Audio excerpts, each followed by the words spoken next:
Welcome to the Maps for Kids Showcase. I'm your host, Tierney Tennant. We want to start the show by congratulating the Douglas High School varsity boys basketball team and the Northeast Academy Lady Vikings team for bringing home state titles last month. The Lady Vikings played a perfect season and went undefeated in the regular season and the playoffs. Also, congratulations to Douglas High School guard Stevie Clark for being selected as the Gatorade Athlete of the Year. And on today's show, we are looking at how the Oklahoma City Public School District is addressing the need for more highly qualified teachers and staff. Each year, the state's largest school district, along with many other Oklahoma school districts, experience a list of vacancies that are difficult to fill. But OKCPS is reaching beyond the state lines to recruit, attract, and hire staff members to serve the more than 40,000 students. First up, we're speaking with Chuck Tompkins, the Executive Director of Human Capital for Oklahoma City Public Schools. Your first time on the show. Thank you, Chuck. Thank you. We'll invite you back, depending on how well you do. All right. I think you'll do fine. First of all, Human Capital used to be called Human Resources. What's the need for the change name, and how's this benefiting kids? Well, the name change is basically starts with an attitude. We are moving away from the traditional human resources, which is basically files and managing employee information. And we're moving towards taking care of the employee as a whole, from the very time that they apply to the time that they enter their first classroom to the time they retire. We're with them the whole way. We try to form a personal relationship with each and every employee when we have a lot of them. And then helping them reach out to professional development, curriculum instruction, and informational technology to get what they need to do their jobs. And so we kind of walk them through the whole process. Sounds like a really good change for the better. It is, and customer service comes along with that. And so we treat everyone like a big family. Okay, good. Well, what are some of the challenges your department faces when it comes to recruiting teachers or administrators to the district? I believe it's a problem that we have statewide. You know, one of the problems is the salaries. We always look for being treated like professionals, and so we would like to pay our teachers like professionals. So that's a big thing. District specific, we're the largest district in the state. We have lots of vacancies to fill, and so getting highly qualified people to accept those positions and really want to teach in the urban setting is always a challenge. What's the difference? What do you look for when it comes to hiring a teacher that wants to work, as you said, in an urban setting? We look for teachers who are really, really flexible, really understanding of all backgrounds and cultures, and really wanting to make a difference for students who have challenges ahead of them. And it's natural in an urban setting that our children have a few more challenges. And so we really look for people who understand that and reach out to those children to not only teach them, but be there for them always. When you get to work, you look at your vacancy list after you fire up the computer. What do we need across the district? More special ed teachers, more secondary teachers? What is it that we need? Well, it's special ed, pre-K through 12. There's a shortage of pre-K or special ed teachers. And secondary, we definitely have a shortage in math and science. I believe there's lots of campaigns nationwide at trying to get people to go into science and math and teaching in those areas. And so it's a shortage that we are hopefully going to overcome soon. But we're not alone in it, as you've said. We are not alone in it. With our Hispanic population at more than 40%, our African American student population, it's at more than 30%. What strategies can you use to recruit and hire more teachers and staff members that are minorities? Well, one of the things are reaching out to different groups at the colleges. Each group will have a student, kind of a student group, a lot of sororities, fraternities. So we reach out to those. We do a lot of informal recruiting through our professional sororities and fraternities throughout the district. And we've also started trying to work human capital into having more bilingual staff and reaching out to Spanish-speaking teachers across the South and recruiting them here. It's a process, but you guys have a plan. It sounds good. You spent years as a principal before you moved on down to central office, and from my short time being in education and working at the school district, a strong building leader makes a huge difference. So what do you look for when it comes to hiring a principal or administrator? We're looking for someone who doesn't just want to be accountable, but responsible for their schools.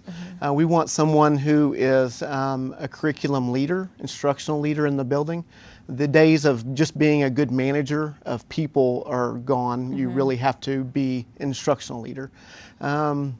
We look for people who know data, know how to encourage and motivate teachers to use that data and change instruction based on the data. And statewide, Oklahoma is not producing enough college graduates to enter the education field. There's just not a lot of college kids that want to go into education. How big of a problem is it, and what are we doing to really combat that? Well, it's a big problem right now. It does cycle, so we'll have abundance of graduates one year, and then a few years later a shortage. We're in one of those low spots now. So basically getting the word out that we're in desperate need of teachers and that we want good people to come in and do great things for our district and for our schools in general. So one of those things is starting early, high school, middle school. And I believe you'll be talking to Clay later, and he'll talk more about some of those strategies. We won't step on his toes. We will not. We'll move over to the next question. You guys had a teacher fair in the spring. We generally have one in the spring. And you did something a little different, knowing the challenges that we've had in recruiting. So tell me about those new changes that were implemented and how successful they were. Okay, very well. Well, the first thing is just the physical setup and the advertising. But that is minor compared to, we've really gone to looking outside our borders, and we've used Skype to schedule interviews. So not only did we have a regular interview session going on out in the main job fair, we also had rooms set up where we were Skyping. Tell me about the lady from Russia. Oh, the lady from Russia was actually a graduate from Oklahoma Baptist University here in our state, and has gone to teach at an international school in Russia. And we were able to interview her, and we actually offered a contract, and she accepted the contract to move back for next school year, all in the same evening. So all via Skype. Very successful, yes. And she had to get up pretty early in the morning to get there. I believe it was 4 o'clock her time in the morning there. That shows dedication and interest, though. I'm looking forward to meeting her. Absolutely does. All right, well, thank you so much for being on the show today and enlightening us with your department and what all you are doing. It was great talking to you. And up next, we're sitting down with one of the newest additions to the Human Capital Department. Find out what's being done to strengthen our middle and high schools next. But first, we want to recognize Mr. Portacan from Classen School of Advanced Studies. The music teacher will spend a portion of the summer at Yale University attending a summer music program. Mr. Portacan is the only teacher in the state of Oklahoma to be invited to participate. So congratulations. We'll be right back.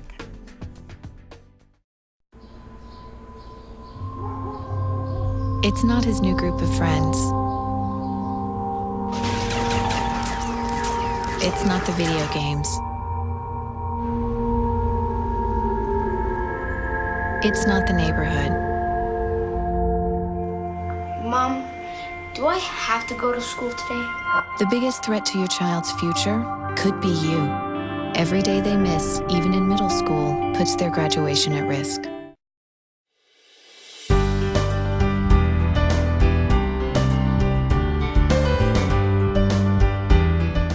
Welcome back to the Maps for Kids Showcase. It's graduation time, and on your screen right now is a list of high school graduation dates for Oklahoma City Public School seniors.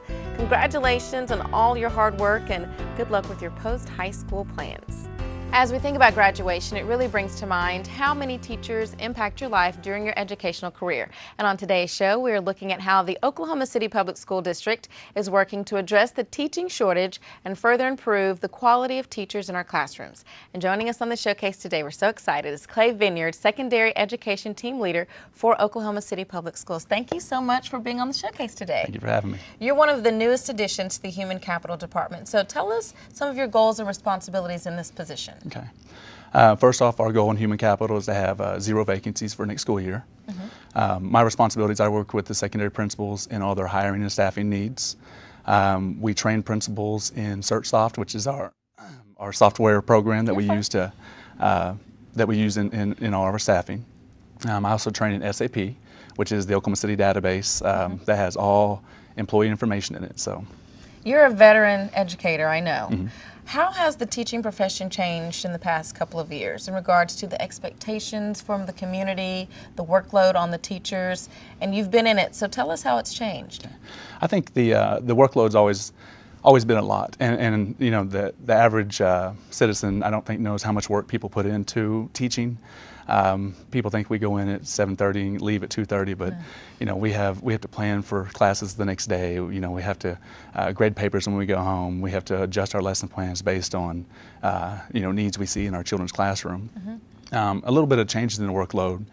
There's a lot of technology has been put into the schools. Oklahoma City Public Schools has smart boards and other technology that teachers have had to learn how to use. We have online grade books now versus when I started, we were all paper pencil. All paper and pencil, all right. Paper pencil.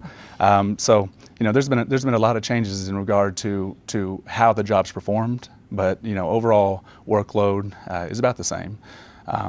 And when we talk about expectations from the community and students and parents, I think it's the same. People have always wanted our schools to do a good job.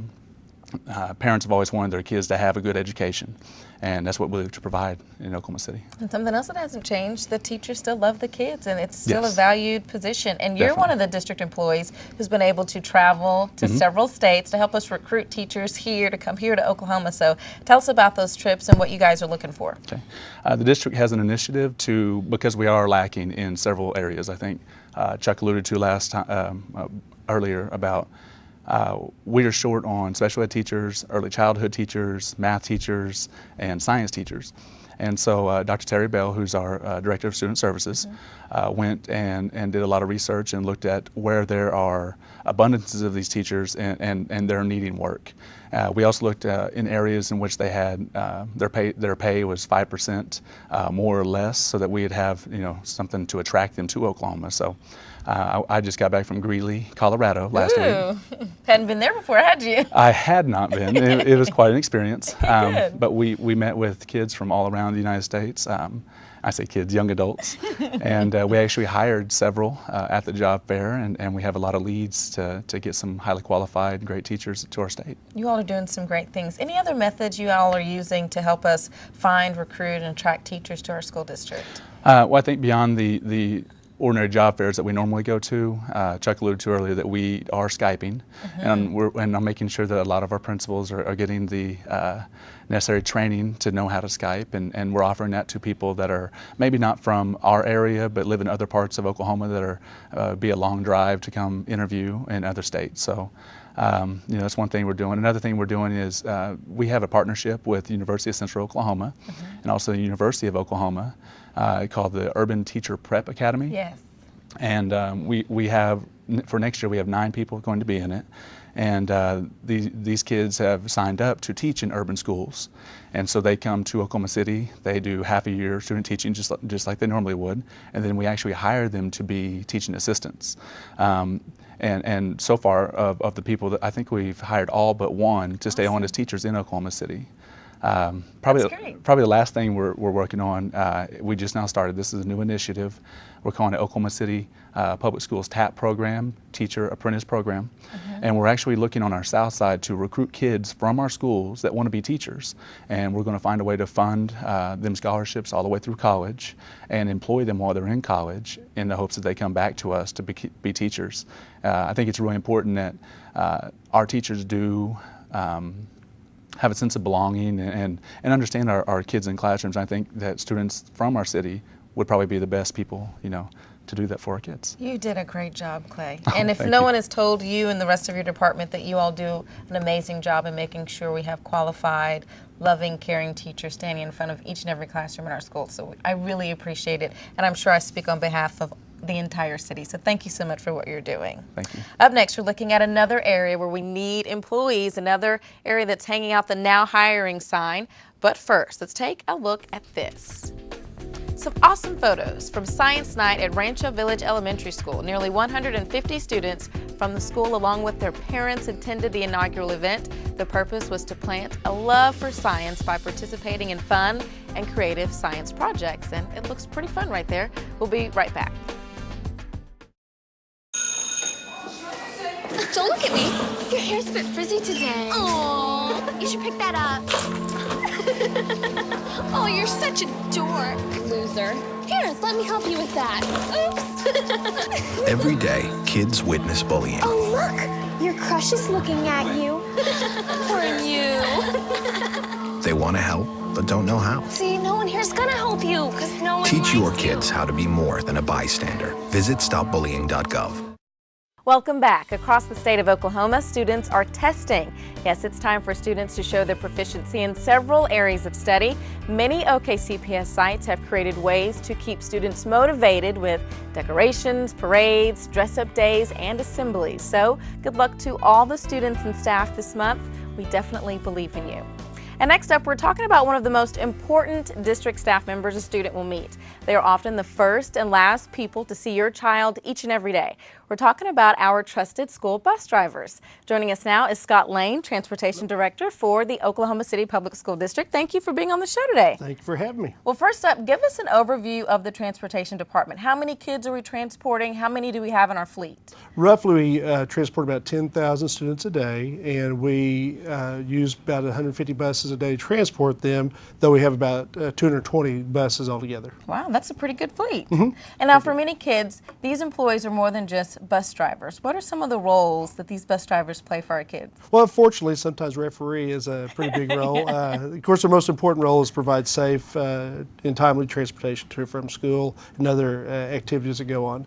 I've known bus drivers to go get clothes for kids who needed clothes sometimes and provide first aid for kids who get hurt, different things like that. A lot of times, though, they just listen to them and good, friendly good morning, and then also have a good day in the afternoon. Yeah, we've got great bus drivers. Yeah, I'm really pleased with them.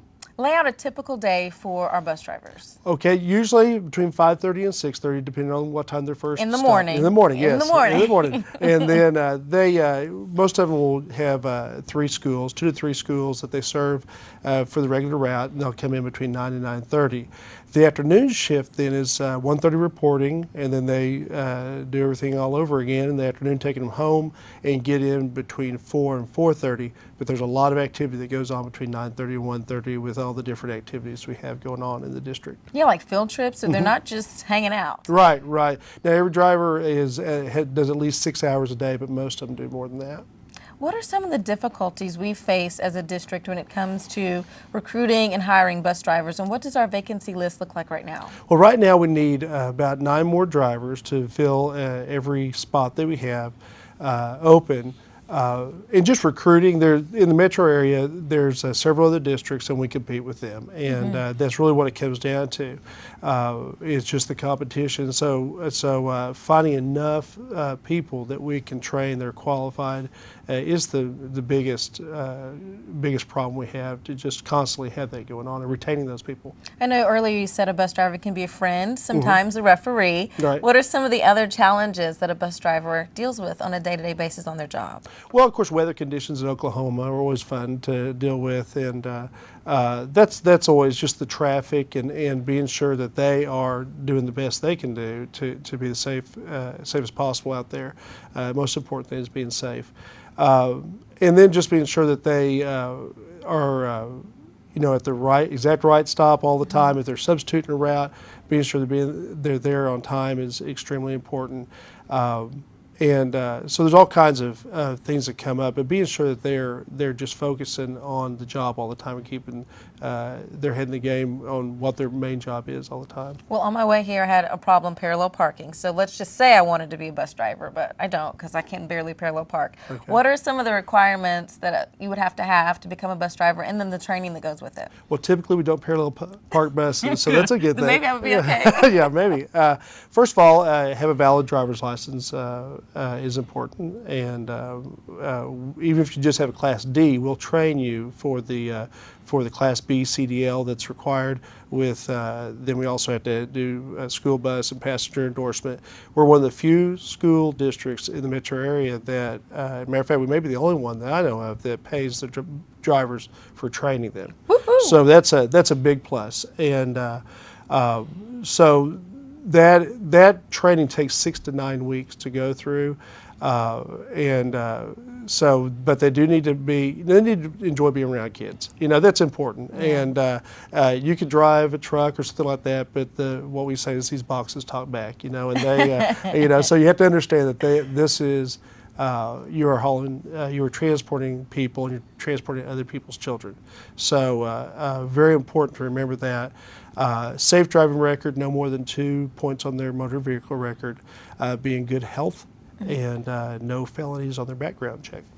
So some of the benefits, we have great kids, we'll train you. Right. What are some of the other benefits that people may not know about in regards to being a bus driver for the district? Well, health insurance is paid for the individual, and also there's a life insurance policy, and teachers' retirement is also paid, which is huge. That's huge. That's a good thing. Keep that in mind. Well, the district added some technology to the bus fleet, which has really improved efficiency and safety. Tell us about this new technology that's on the buses. Every bus now has a camera system for security on the buses, has been greatly helpful with discipline problems, and also with training and retraining bus drivers, especially in the area of student management. GPS systems are also on every bus, which is a big help as far as efficiency, making sure the buses, we actually get to see what the buses are actually doing. You can put down a route, but being able to look in when there's a problem, we're just seeing efficiency, actually see what time a bus gets to a stop and things like that. That's a big help. Well, thank you so much for joining us on the showcase today. Hopefully we'll get a lot of people that are interested in being bus drivers, and your phone will start ringing. Yes, look forward to that. Yeah, well, if being a bus driver sounds like a good fit for you, please call 405-587-1151 or 405-587-1152 for more information. And of course, you can find all of our job opportunities by visiting our website, www.okcps.org. I want to thank all of our guests for joining us on the Maps for Kids showcase. This show will air monthly on City Channel 20 and highlight programs, improvements, and partnerships that affect our city schools. For more information on the Maps for Kids project, visit okc.gov and follow Oklahoma City Public Schools on Facebook and Twitter. Thank you for joining us. As we leave you, here are a few more photos of motivation for spring testing. We'll see you next time.